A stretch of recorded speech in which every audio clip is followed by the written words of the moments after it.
a lot of people say living with your in-laws is perhaps not a good thing. Don't start it.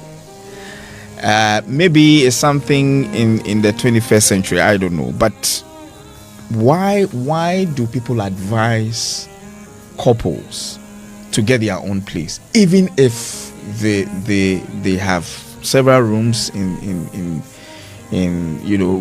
which they can use in their in-laws house? Yes, the ideal thing is for the couple to be on their own, stay in their own homes after marriage, and not to stay with my family, my parents, or your family. I mean the husband's parents either. These challenges come up because there are differences in personalities, there are differences in people's values, and then their expectations. We do have generational differences. Our parents' generation is different from our generation, and it will be different from that of our children's. So how the beliefs, the perceptions, the values, the norms of our parents' generation is different from ours. These differences can be conflicting if we should stay with them. Okay, they can be conflicting. How I value things will be different from how my parents, but for the fact that I have lived with them, I might have coped with them and how they have brought up. It is entirely different for my husband's family, and he has equally coped with them. So there are certain beliefs he equally believes in that. If the two of us meet, we have our own belief too, due to the generation we are coming from. So if we should have our parents with us, their beliefs will totally be different from ours. Their expectations, every other thing they hold, their lifestyles would all be different from us. And so, in how we live our lives, there will be conflicts, and these would not augur well if we should live with in-laws. So it is for both parties. The other thing is some privacy and boundaries.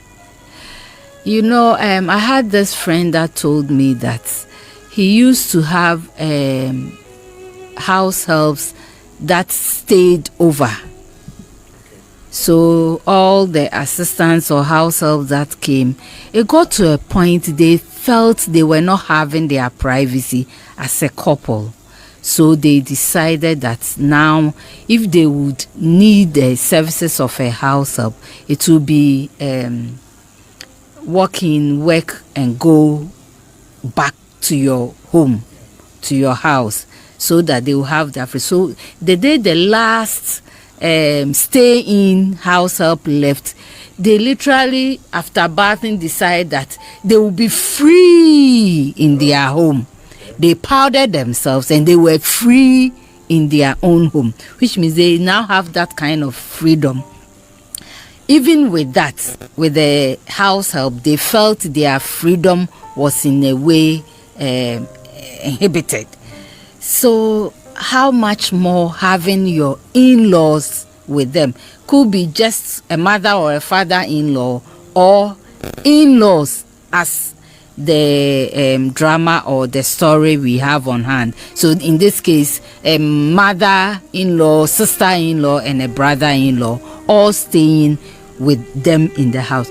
Where would they have their privacy? So issues of privacies and boundaries, there are so many things you will not be able to do.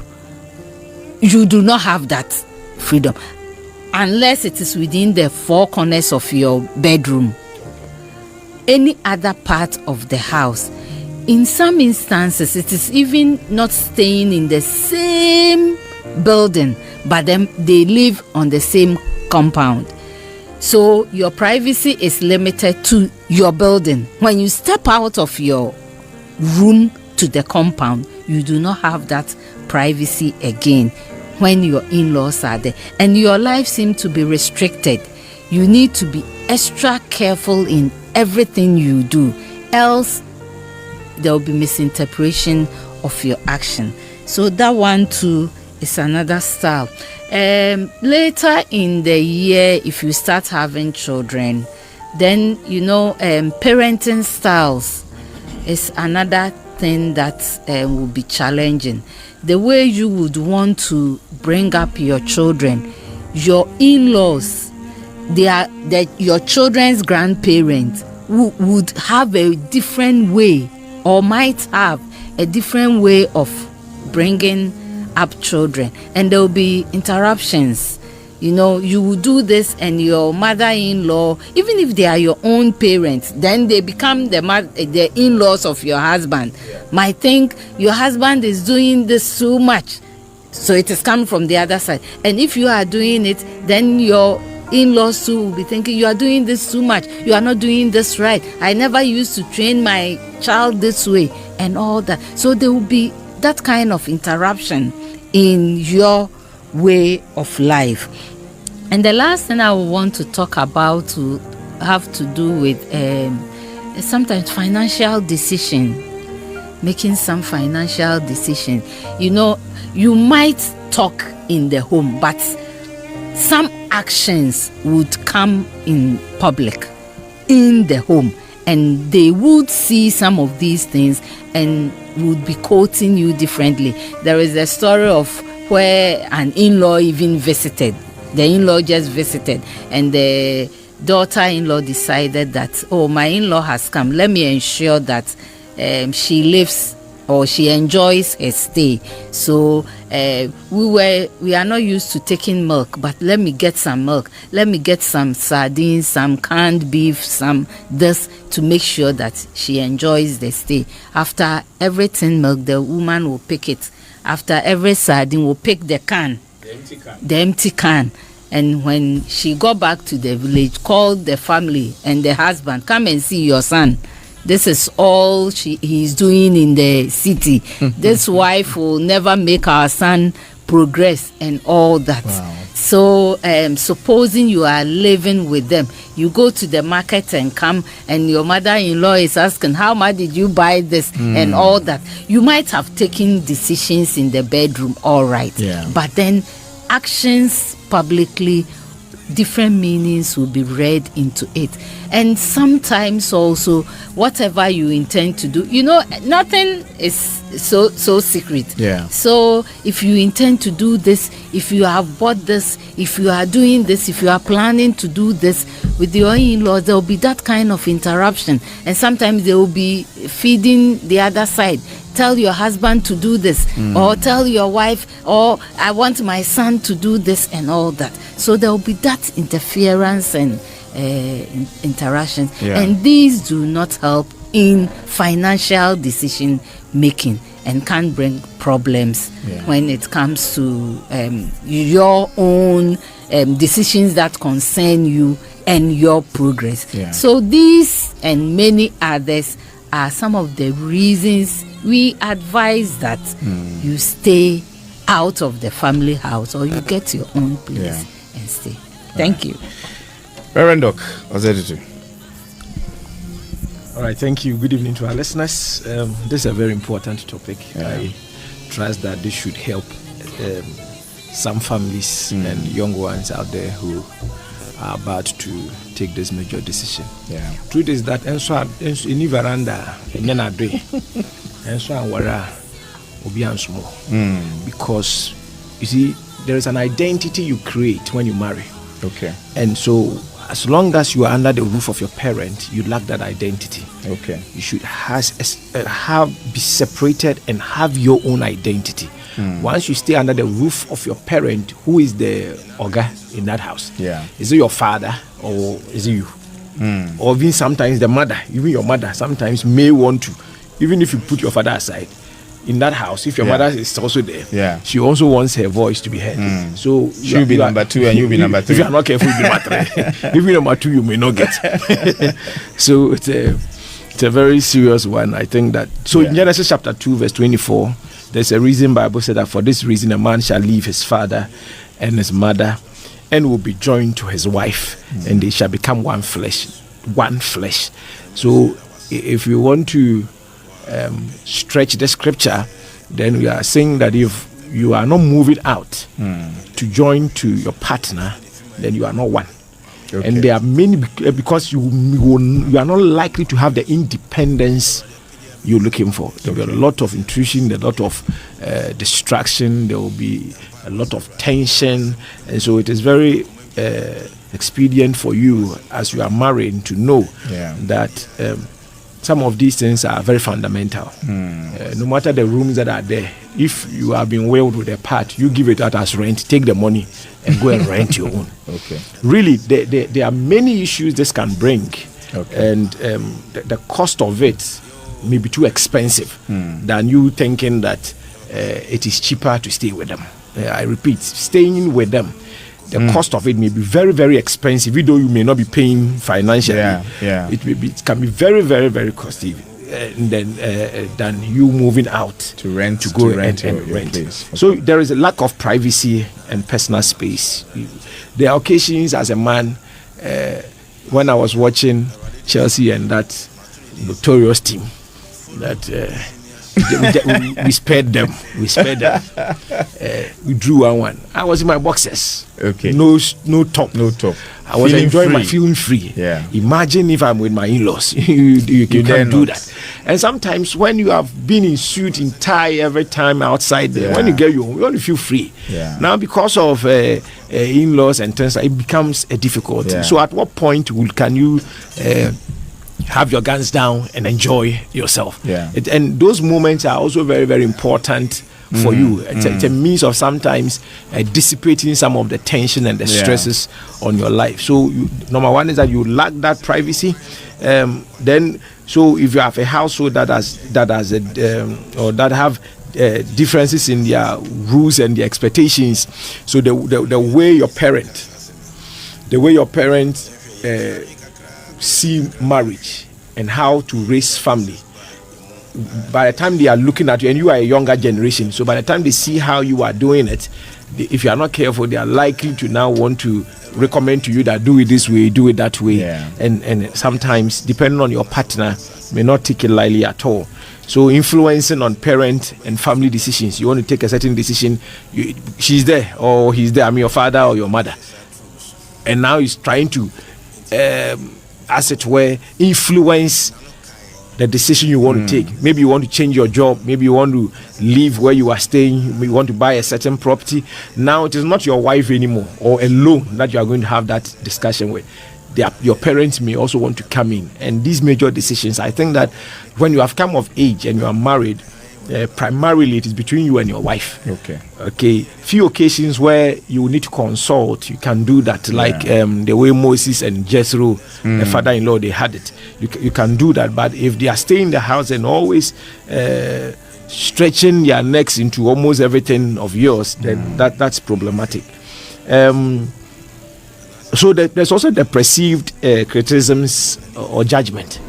It looks like everything you are doing, somebody's monitoring, somebody's observing. So when you are coming from town and you buy rice, a bag of rice, buy this, they are watching. Maybe he asks you of something and you could not provide. Then all of a sudden they see you bringing in a poinche, and they are there. I mean, it can, and sometimes you are cooking and your mother, especially if you are using the same kitchen. And another point is that the loyalty is now you don't know how to stand with your family or stand with your wife. Your mom says today I want to cook for you, so especially your I give birth to, and not birthday. I gave birth to you, so I know what you love. I know what to add to, and your wife. I mean, it's unpleasant. It's really, really unpleasant, and so the way it can affect the loyalty, you don't know how to direct it, whether to your wife or to your parent. And And there are occasions, maybe I'll end it with so that there are occasions where whether you like it or not, you will fight. The arguments. Yeah. But they are there. You know, it is two things. Either you will keep it and it's affecting you, it's affecting the marriage, you decide to do or one day with the you explode and it will be overboard. Yeah. And this has nothing to do with them, your in-laws. I mean, they're just the two of you. Yeah. But because they are there and the respect in quote you have for them, it's making you find it difficult to express yourself and say as you want to say it to your partner. And that can be very, very, very challenging. But if it were not, we are able to.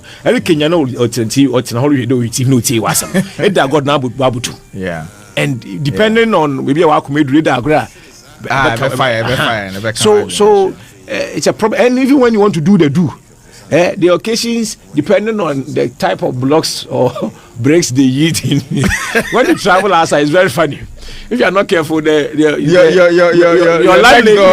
landlady or landlord will come and sack you. Why are you killing somebody's daughter?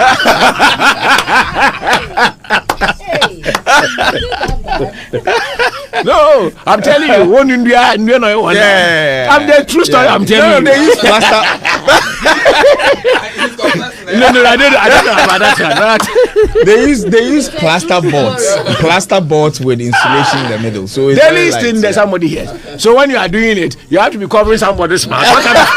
What kind of nonsense is that? You can feel free and enjoy yourself. That after you have been stressed throughout the day.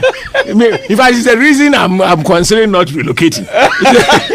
Because it's a very you want to enjoy yourself. What's all this?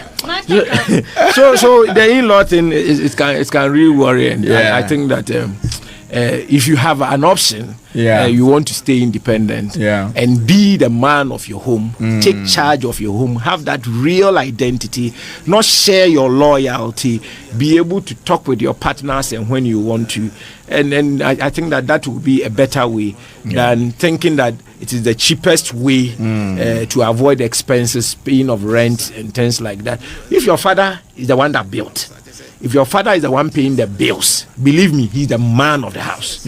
Of course. And so if you want to have your own independence, please have your own identity by moving out. Thank you. Okay, Reverend Eric. I mean, you put me in a tight corner to know how to start, but let me first of all greet my parishioners. I mean, that's right. The Wesley Cathedral family, and to all those who are listening to us. And then to my bishop and all ministers we pastor with. I'm glad my brother came from Canada to confess that it's a true story. This is somebody's testimony.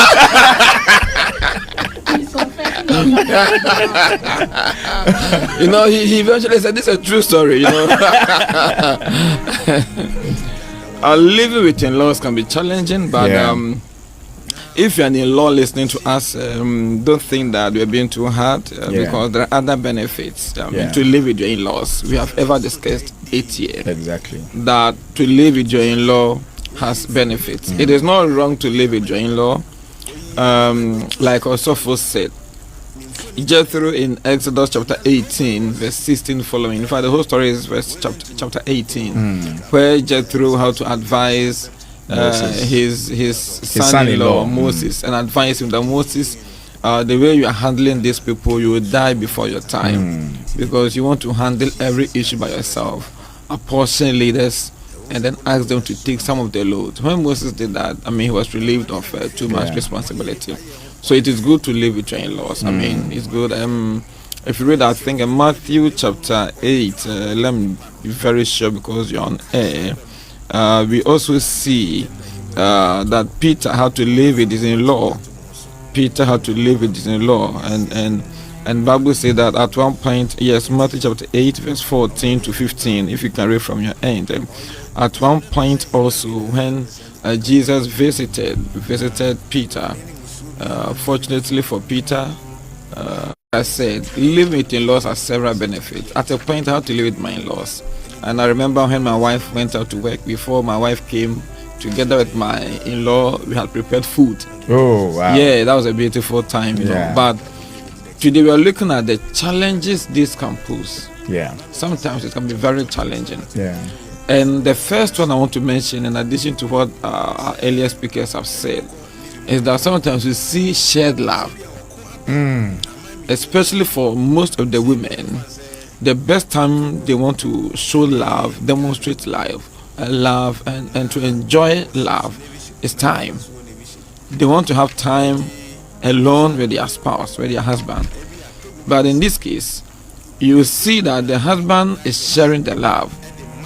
If you have 1 hour after work, you must be careful, not for your mother or maybe your father, biological, to say that now when you close from work, you don't have time for us. It's only about your wife, and you forget that we are even in the home. And so you've got to balance. Even those of us who don't have our in-laws staying with us throughout, sometimes it's a challenge when they even visit. If you're not careful, your wife will say, hey, I mean, these things can be there. And so we encourage that in-laws don't spend too much time when they go on visit. But in this scenario, you see a whole family, because it's not only the mother, you have the guy's mother, the guy's brother, and the guy's sister living with this young lady. With no intentions to live. And you will see that they prepare the meal as if they are living in their own home. And you realize that they are gradually taking over their home. So who owns the house now? And you heard the young man saying, I built this house before you came. It means that now the young man is telling you that this home belongs to me and my family members, not you. So now the wife is a stranger in the home. The wife is a stranger in her own matrimonial home. So we see shared love where the husband is sharing the love with the wife and his own biological family. That is his mother, his brother, and his sister. So shared love. And that wouldn't allow this young lady to enjoy the love fully. Again, we see insecurity. If you live with your in-laws, you can be insecure in your own home. Sometimes there can be gossips at your back. Before you say Jack, the marriage is on rocks. Because now, your in-law is seeing every negative thing you do. Your Akuma is seeing every negative thing you do. And now you have your younger husband. I mean, in what we see in our language, the Ukunoketua. The Ukunoketua also are seeing mistakes. If you are not fortunate to be a type that they liked before you came into the marriage, trust me, they will do everything possible to collapse the marriage. And so you will see that insecurity will come to play. You are not secure in your own marriage, in your own home, because anything can be used against you to destroy the marriage, especially if you were disliked from the initial stages. So insecurity is one, and it's dangerous to live with your in-laws. Again, we see that, like earlier speakers have said, it can be expensive. To live with your in-laws can be expensive. And in this case, it is not one in-law. Three of them can be very expensive. Forget about prepaid and but food. And when I watched the video, he says he's huge, so he eats. When I saw the video, the in-law, the woman is saying that I'm big and fat, I'm huge, and I can eat. I mean, imagine, it's difficult to provide for your immediate family now. Now you have 3 more with you. So you are a young couple in marriage, and you have 3 more plus your husband, making 4. How do you? It's like cooking for. Today, the young girl will classify this as cooking for a restaurant, a chopper for public. I mean, that can be very expensive. You got to buy a lot of food. We got to buy a lot of stuff. I mean, if they are the type who like to take, they need a hippa or a fiesta worker as a visitor or as in law, a Milo and tea in the morning. And these are very expensive today. If you are not fortunate and they are the type who came from far away and they like to eat fufu, imagine this young girl. she's going to buy cassava and pound and stuff. I want this, you want to impress her. I mean, prepare the best meal for her and stuff, and that can be very expensive to manage. Again, apart from being expensive, it can be very tedious. Yeah. Very, very tedious. You've got to, you can't allow your in-law to sweep in the morning. No. So you want to wake up and go and clean her room and make sure that things are fine. If there's a day you are too busy, maybe you couldn't wake up early and you want to go early to work and leave your room messy like that and go come back and clean the place. Because your in-laws are there, you cannot do that. So that can be very tedious. And by all means, you must wake up at dawn even when you are tired. Yeah. Because you don't want your in-law to have anything against you. So you want to wake up and prepare her meal and clean her room and clean the room and clean the house and do all the washing in the house. One show you point during the weekend, she would expect that you wash for her. And imagine a young lady in marriage. She would never enjoy the marriage. Yeah.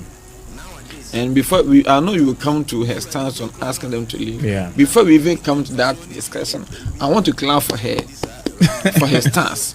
Yeah. Because dear Enya Ebowono, you trust you to us here. Yeah.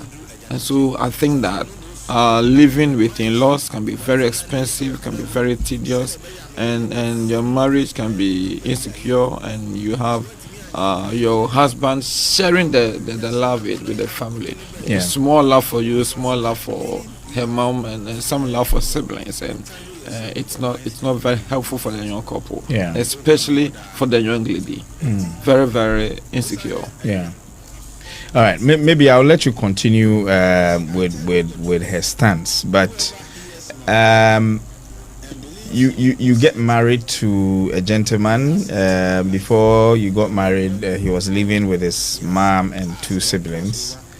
I should think that the house is big enough. Then you coming after the wedding and you're like, send them away. I mean, and maybe let's look at also her approach. I find it a bit. Maybe after about 6 months, TV. Wedding this is my husband's house. My husband's house. She read their minds. Because when you look at the way they were eating, she read their minds to know that these people are not going today nor tomorrow. And you could see how they were relaxed in the home and eating. They are back cool. We have come after 1 year. And we want to look at the stars. Like I'm saying, she might have read their minds, might have had certain conversations. And I say, no, on your night being so become BBC. And you know that the lady was boiling and getting more angrier because it is possible she might have had earlier discussions with her husband. Yeah. It is possible she might have had earlier discussions with her on this issue. But this young man looks unconcerned and unperturbed and funny. She doesn't look so worried because to him, I mean, these are my people, my mom and my sister and my brother. Yeah. And again, I believe that there wasn't a concrete, exhaustive discussion on the matter. Let me use myself a bit somehow. Pardon me for this, but for learning purposes. Before I married, I told my wife that we are 6 boys with 1 girl, and I told her that when I marry, I want to live with that girl and take. We discussed that at length, and she agreed. And right after marriage, I think later we even realized that she played more sensitive role and helpful role for us even than we helped her, because she eventually was running around. Oftentimes we were not home. She was home to, because it's a mission house, people should be home often to check your back and, if you starve, we had visitors coming home because she was there. Even though we were away, I mean, we were fine that, Lydia is home. We discussed that, and I mean, things were fine. But in a situation where you did not have exhaustive discussion on the matter, it's likely going to be a problem. And again, my worry for this young lady is that it's not one person, it's not 2 people, it's 3 people. If they were younger people like me kunu nuanom baako mmienu bia, that was okay. But the mother-in-law, to handle mother-in-law one, that one alone crown is a whole work. Yeah. Let alone your brother and your sister, where the brother feels like me brother fear. And the Akuma, the female ones can be more problematic than the guys. Akuma funny hygiene. Because they are women, their body language speaks, their eye contact and stuff, so they can be more troublesome. And so the bigness of the house, the size of the house does not even come into the matter. It can be a mansion, it can be one room, it can be whatever. Even though you might have for space in the house, it's still not advisable that you allow that huge number in your house, because like I said, it's going to be expensive to manage them. It's going to be tedious to manage them. Yeah. So the size of the house does not really matter, unless maybe it's 2 apartments. You want them to maybe have 1 apartment alone for themselves, and you have one for. But in this case, it's the same kitchen. Yeah. It's the same hall. It's the same dining hall. I mean, it's going to be hell for this young lady. Yeah. Thank you very much, Reverend.